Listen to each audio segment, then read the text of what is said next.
Volumes of history could be written about the communities that surround the Chesapeake Bay.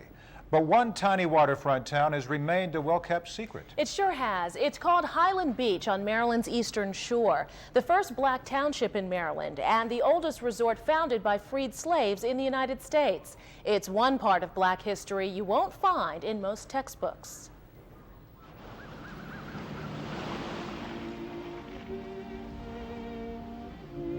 When opening the door to this piece of American history, we must first understand how Highland Beach and its extraordinary story came to be. Remarkably, it all started just 30 years after slavery in a small town just north of Annapolis.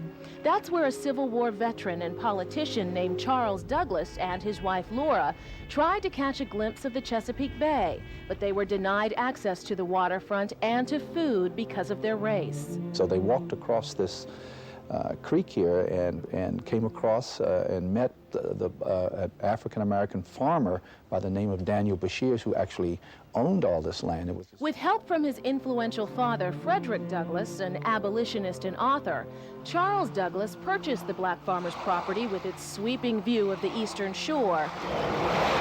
And he started building. This recently renovated two-story house was among the first to go up. It stands empty now, but go inside and you can feel the spirit of the freed slaves within these hollowed halls. The house was called Twin Oaks, designed by and for the aging Frederick Douglass. Frederick Douglass wanted this corner balcony built so that in his retirement he could come here and look out across the Chesapeake Bay to that landmass out there. That's the plantation where he was born a slave. Unfortunately, though, this balcony wasn't finished by the time he died, so he never got a chance to stand here. Through the years, the community of 500 or so became filled with the summer homes of affluent blacks. They were educated, they were entrepreneurs, but despite their success, they were still black, and in the 1800s, that meant they were unwelcome at white-only resorts. So they created their own oasis, free from racism and threats. It drew the likes of educator Booker T. Washington and poet Langston Hughes. First-class hotels were built, the streets were renamed after black men, and self-sufficient Highland Beach was born.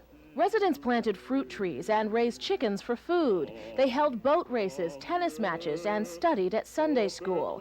This represented the best of Negro life during the worst of times. By 1922, Highland Beach had become Maryland's first black township. Yet to date, it remains a chapter missing from most Maryland history books. Unfortunately, so many people, including some of our own people, have a feeling that we went from slavery to Rosa Parks sitting in the front of the bus, to Martin Luther King, to Malcolm X and Jesse Jackson, and that's the history of the African-American experience.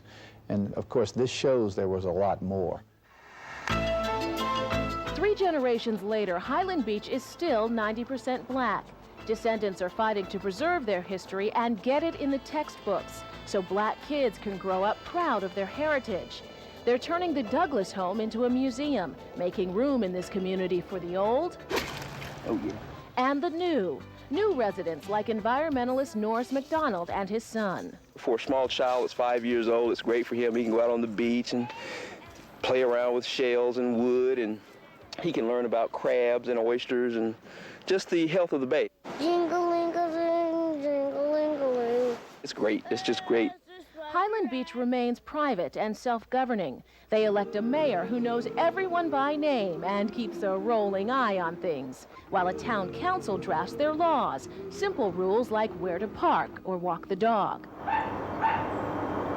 And every couple of years, folks who once lived here come back to share memories and more. We get together every 2 years and have a family reunion with a picnic on the beach. It's at those special gatherings that older residents challenge the next generation to never let the door close on their piece of America's past. You know, some of the biggest challenges facing Highland Beach right now are beach erosion and finding the funds to keep the Douglass House Museum and a separate traveling exhibit available for you to see and enjoy. It's a really neat community.